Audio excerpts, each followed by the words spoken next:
बघा वर्ग 10 प्रकरण क्रमांक 6 प्राण्यांचे वर्गीकरण.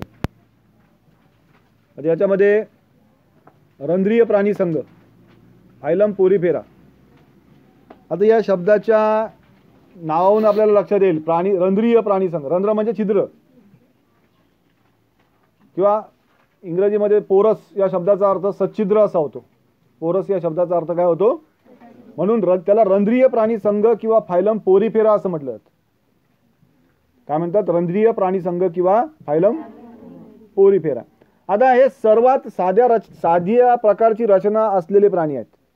जे रंध्रीय प्राणी संघातले प्राणी आहेत हे सर्वात साधी रचना असलेले प्राणी आहेत आणि त्यांना स्पंज म्हणतात. त्यांना स्पंज असं म्हटलं जातं.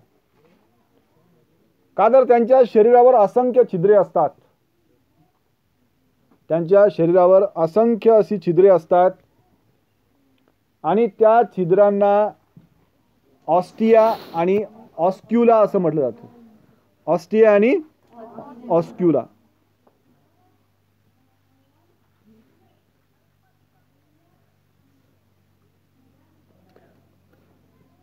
आता हे सर्व प्राणी जे आहेत हे प्राणी जलवासी आहेत, पाण्यात राहतात. जलवासी म्हणजे पाण्यात राहतात. त्यानंतर बहुतेक समुद्रात, बहुतेक कुठे? समुद्रामध्ये राहतात. आणि त्यातले काही प्राणी जे आहेत ते काही प्राणी गोड्या पाण्यात सुद्धा राहतात. काही प्राणी जे आहेत ते काही प्राणी गोड्या पाण्यात सुद्धा राहतात. म्हणजे हे प्राणी जलवासी आहेत आणि बहुतांश प्राणी हे समुद्रात राहतात, तर त्यातले काही प्राणी हे गोड्या पाण्यामध्ये राहतात. त्यानंतर या सर्व प्राण्यांचं शरीर असममित असते. प्राण्यांचं शरीर हे असममित आहे. यापूर्वीच्या तासामध्ये आपण शिकलो होतो. त्यानंतर या प्राण्यांच्या शरीरावर वैशिष्ट्यपूर्ण अशा कॉलर पेशी असतात. त्याच्यामध्ये वैशिष्ट्यपूर्ण अशा ह्या कॉलर पेशी आहेत.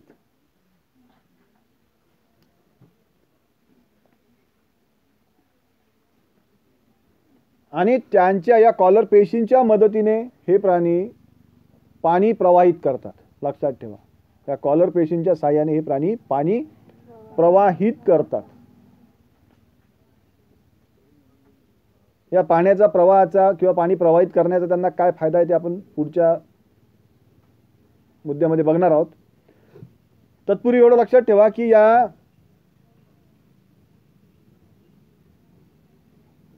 कॉलर पेशी आहेत, या कॉलर पेशीच्या मदतीने हे प्राणी शरीरामध्ये पाण्याला प्रवाहित करतात. हे लक्षात ठेवा. त्यानंतर हे प्राणी अधात्रीशी संलग्न असतात.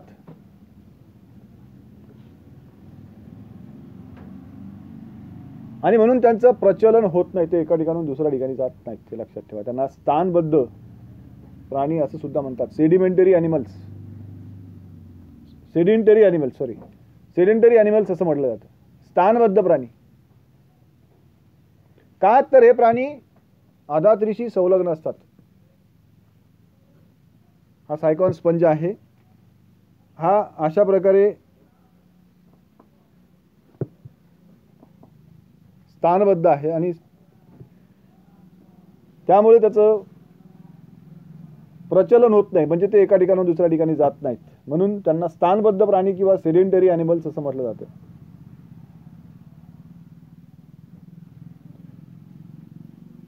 या स्पंजासारख्या प्राण्यांच्या शरीरास कंटिकांचा म्हणजे शुकिक, त्याला शुकिक सुद्धा म्हणतात, शुकिकांचा, स्पिक्युल्स त्याला इंग्रजीमध्ये म्हटलं जातं, किंवा स्पॉन्जिन सारख्या तंतूंचा त्यांना आधार असतो. स्पॉन्जिनचे तंतू, स्पॉन्जिनच्या तंतूंचा आधार असतो. आणि ह्या ज्या कंटिका असतात ह्या कंटिका कॅल्शियम कार्बोनेटच्या बनलेल्या असतात.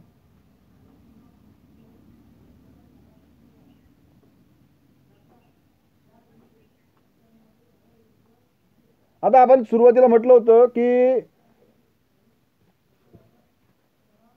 कॉलर पेशींच्या मदतीने हे प्राणी पाण्याला प्रवाहित करतात. बरोबर आहे? पाण्याला प्रवाहित करतात.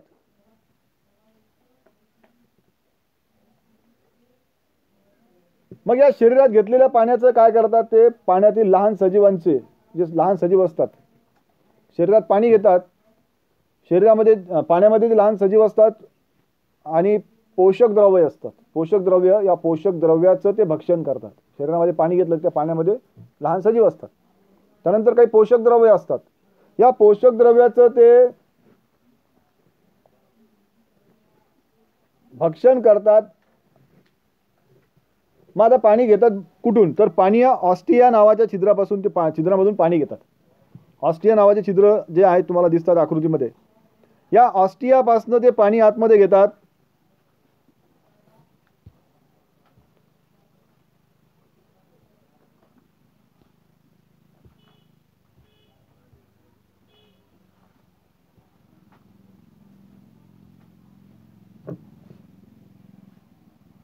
आणि ऑस्क्युला नावाच्या छिद्राद्वारे पाणी बाहेर सोडलं जातं, त्याला ऑस्क्युलम असं म्हटलेलं आहे. याद्वारे पाणी बाहेर सोडले जाते.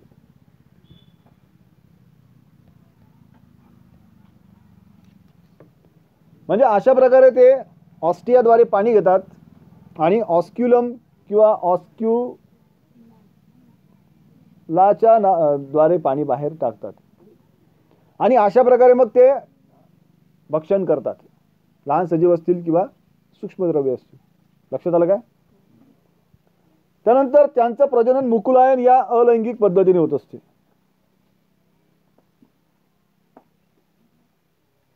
किंवा लैंगिक पद्धतीने होते, त्याचबरोबर त्यांना मोठ्या प्रमाणात पुनरुद्भवन क्षमता असते, मोठ्या प्रमाणात पुनरुद्भवन क्षमता त्यांच्यामध्ये असते. त्याचं उदाहरण जर झालं तर सायकॉन,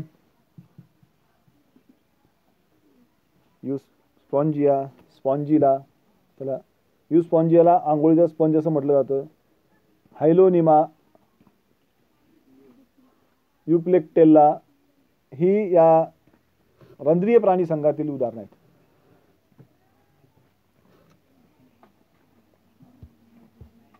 त्यानंतरचा संघ आहे सिलेंटरेटा किंवा त्याला निडारिया प्राणी संघ असं म्हणतात. सिलेंटरेटा किंवा त्याला निडारिया प्राणी संघ असं म्हटलं जातं. आता याचा सुद्धा अर्थ बघा,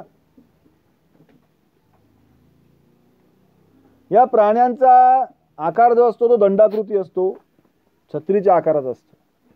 दंडाकृती म्हणून त्याला सिलेंटरेटा असं म्हटलेलं आहे. बघा,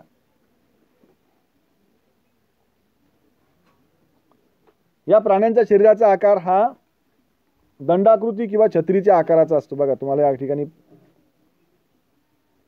हे प्राणी दाखवले आहेत. जलव्याल, हायड्रा त्याला म्हणतो आपण, बरोबर आहे. या प्राण्यांचा आकार दंडाकृती,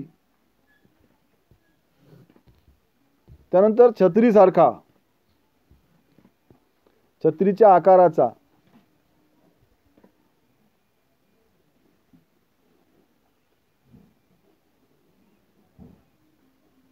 आता जर शरीर दंडाकृती असेल, या प्राण्यांचं शरीर ज्याचं शरीर दंडाकृती असेल तर त्याला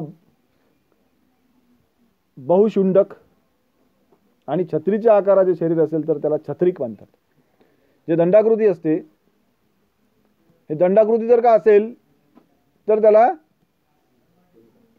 बहुशुंडक असं म्हटलं जातं, आणि जर शरीर छत्रीच्या आकाराचं असेल तर त्याला छत्रिक असं म्हटलं जातं. आणि बहुतेक प्राणी, ही सुद्धा प्राणी समुद्रामध्ये आढळतात. काही मोजके प्राणी गोड्या पाण्यात आढळतात, जसं आपण रंध्रीय प्राणी संघामध्ये पाहिलं होतं. त्यात सुद्धा बहुतेक प्राणी हे समुद्रामध्ये आढळत होते आणि थोडके प्राणी फक्त हे गोड्या पाण्यात आढळतात. तसं यांचं सुद्धा आहे, सिलेंटरेटा आणि निडारिया संघातील प्राण्यांचे सुद्धा आहे. आणि मुखाभोवती यांच्या शुंडके असतात, दंशपेशीयुक्त शुंडके असतात. ही आपल्याला या ठिकाणी शुंडके दिसतात आकृतीमध्ये. मुखाभोवती दंशपेशीयुक्त शुंडके असतात, टेंटॅकल्स त्याला म्हटलं जातं इंग्रजीमध्ये. आणि या शुंडकांचा उपयोग ते भक्ष्य पकडण्यासाठी करतात. आणि ज्या दंशपेशी असतात त्या दंशपेशी काय करतात, त्या भक्ष्याच्या शरीरात विषाचं अंतक्षेपण करतात, विष सोडतात थोडक्यात.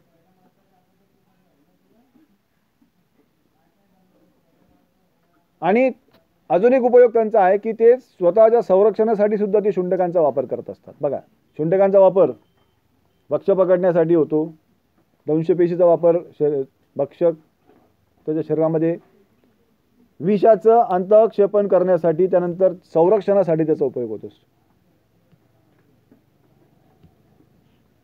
उदाहरण आहे त्या ठिकाणी जलव्याल,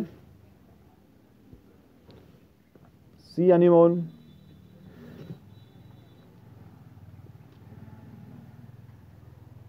त्याला समुद्रफूल असं म्हटलं जातं. पोर्तुगीज मॅन ऑफ वॉर फायसिलिया, जेलीफिश त्याला ऑरेलिया असं म्हटलं जातं, प्रवाळ, कोरल्स ही या सिलेंटेरेटा आणि निडारिया संघातील प्राण्यांची उदाहरणं आहेत.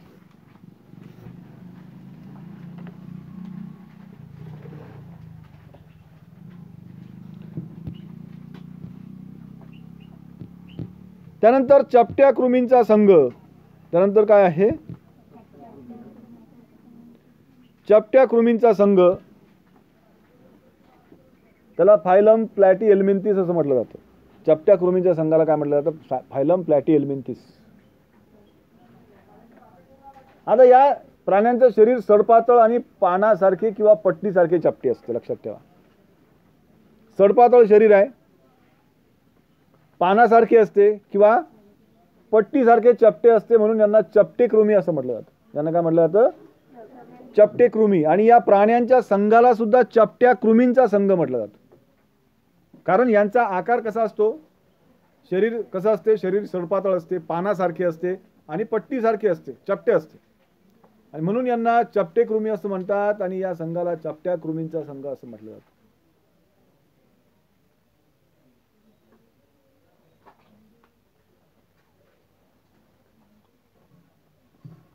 बघा, लिव्हर फ्लूक, प्लॅनेरिया आणि पट्टकृमी या प्राण्यांना जर तुम्ही पाहिलं तरी शरीरात त्यांची पाण्यासारखी आहेत किंवा थोडक्यात चपटी आहेत, आणि म्हणून त्यांना चपट्या कृमींच्या संघामध्ये स्थान देण्यात आलेलं आहे किंवा ते चपट्या कृमींच्या संघामध्ये आहे. आता यातले बहुतेक प्राणी हे अंतःपरजीवी असतात, एंडोपॅरासाइट.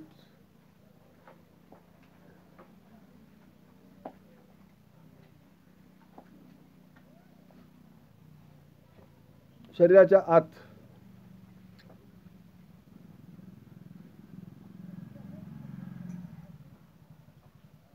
परंतु काही स्वतंत्र राहणारे असून ते पाण्यात राहतात.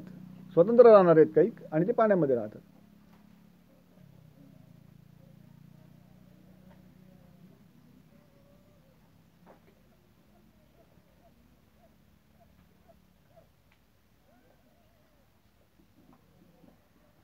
यांचे शरीर देह गुहाहीन असून द्विपार्श्व सममित असते.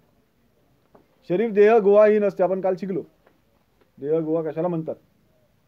तर या प्राण्यांचं शरीर हे देह गुहाहीन असते, त्यांच्यामध्ये देह गुहा नसते, आणि द्विपार्श्व सममित असते. शरीर कसं आहे, द्विपार्श्व सममित. त्यानंतर प्राणी त्रिस्तरी असतात, त्रिस्तरी प्राणी. शरीराचे त्रिस्तरी म्हटल्यावर 3 स्तर पडतात. पहिला आहे बहिर्जन स्तर, मध्यजन स्तर आणि अंतस्तर. अशा 3 जनन स्तरांपासून ते बनलेले असतात, म्हणून त्यांना त्रिस्तरीय प्राणी असं म्हटलेलं आहे.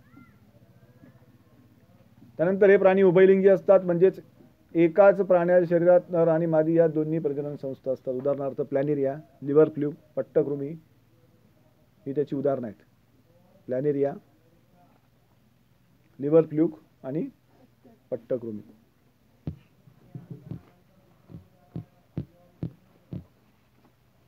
त्यानंतर आहे गोलकृमी प्राणी संघ.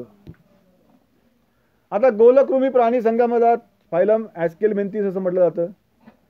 या प्राण्यांचे शरीर लांबट, बघा लांबट, बारीक धाग्यासारखे किंवा दंडगोलाकार असते, म्हणून त्यांना गोलकृमी म्हटलं जातं. म्हणून त्यांना काय म्हणतात, गोलकृमी प्राणी संघ किंवा फायलम प्लॅटीहेल्मिंथिस, सॉरी ॲस्केलमेंथिस. ॲस्केलमेंथिस बघा. आता या प्राण्यांचं शरीर लांबट बारीक धाग्यासारखं किंवा दंडगोलाकार असते म्हणून त्यांना गोलकृमी म्हणतात. त्यांना गोलकृमी असं म्हटलं जातं. हे प्राणी स्वतंत्र राहणारे किंवा अंतःपरजीवी असतात. जसे चपट्या कृमींचे संघ आहे त्याच्यामध्ये प्राणी जे आहेत ते अंतःपरजीवी आहेत. हे सुद्धा अंतःपरजीवी आहेत.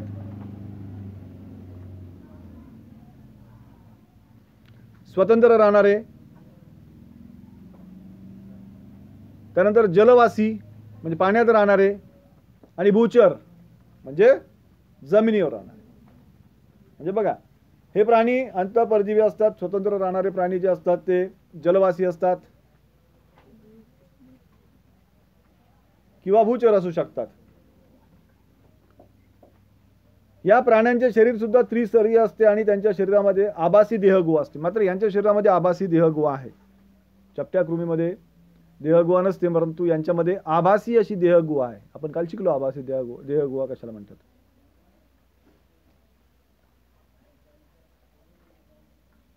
या कृमींचं शरीर अखंडित असून त्यांच्या भोवती भक्कम उपचर्म असते.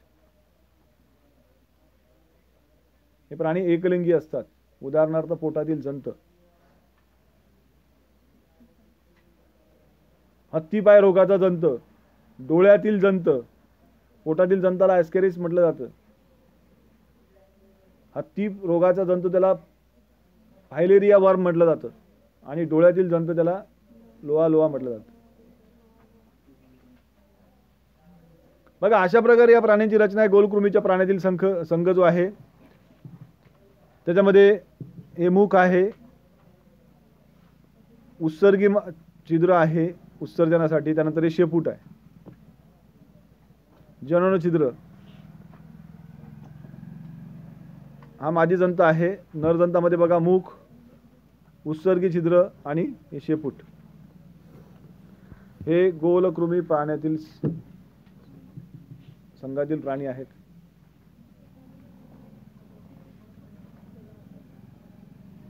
त्यानंतर वलयी प्राणी बघा.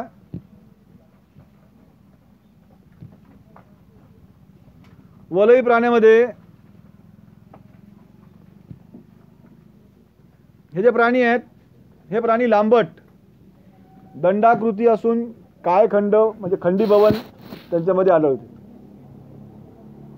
काळखंड खंडीभवन त्यांच्यामध्ये आढळते म्हणून त्यांना खंडीभूत कृमी असं म्हटलं जातं.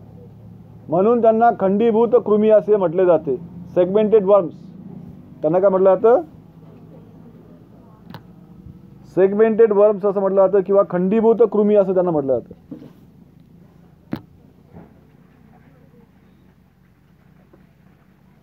खंडीभूत कृमी. यांमध्ये बहुतेक प्राणी जे असतात ते प्राणी स्वतंत्र राहणारे परंतु काही बाह्य परजीवी असतात. एक्टोपॅरासाइट्स, एंडोपॅरासाइट्स आणि एक्टोपॅरासाइट्स. अंतःपरजीवीला एंडोपॅरासाइट्स म्हणतात आणि बाह्य परजीवीला काय म्हणतात? एक्टोपॅरासाइट्स. काही बाह्य परजीवी असतात. स्वतंत्र राहणारे प्राणी समुद्रीय किंवा गोड्या पाण्यात आहेत आढळणारे आहेत किंवा भूचर सुद्धा असू शकतात, जमिनीवर सुद्धा राहतात. स्वतंत्र राहणारे जे प्राणी आहेत ते एकतर समुद्रीय पाण्यात, गोड्या पाण्यात किंवा जमिनीवर राहतात. त्यानंतर हे प्राणी त्रिस्तरी. आता त्रिस्तरी तुम्हाला मी सांगितलं त्रिस्तरीमध्ये काय काय असतं आपण याच्यापूर्वी पाहिलं. त्यानंतर द्विपार्श्व सममित हे पण आपण शिकलेलो आहे. द्विपार्श्व सममित कशाला म्हणायचं? आणि सत्य देहगुहा युक्त, याच्यामध्ये देहगुहा असते.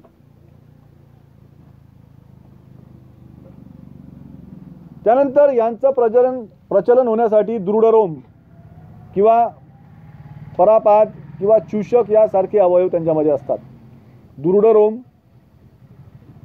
परापाद किंवा चूषक यांचा उपयोग ते कशासाठी करतात? प्रचलन करण्यासाठी.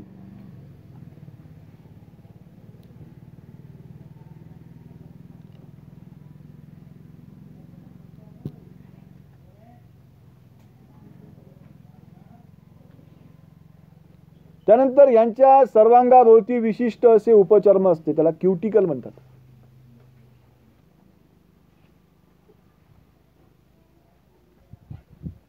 आणि हे प्राणी उभयलिंगी किंवा एकलिंगी असतात. उदाहरणार्थ गांडूळ,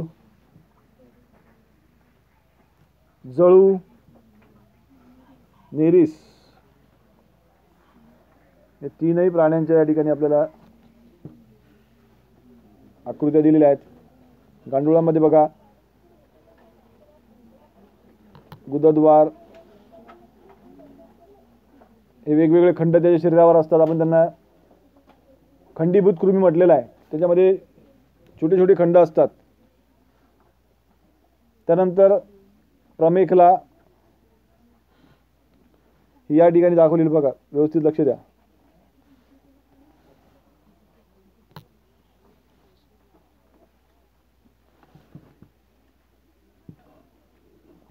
आणि हे मुख, जळूमध्ये मुख आहे आणि एक गुदद्वार आहे. नेरिसमध्ये शुंडके असतात. पार्श्वपाद त्याला म्हटलेलं आहे आणि गुदद्वार आहे. आपण असं म्हटलेलं आहे की त्यांच्यावर दृढरोम असतात. त्या ठिकाणी स्पष्ट आपल्याला दिसतात बघा नेरिसमध्ये आहेत का. त्याचा उपयोग थोडक्यात प्रचलनासाठी ते करतात. कशासाठी करतात? प्रचलनासाठी करतात.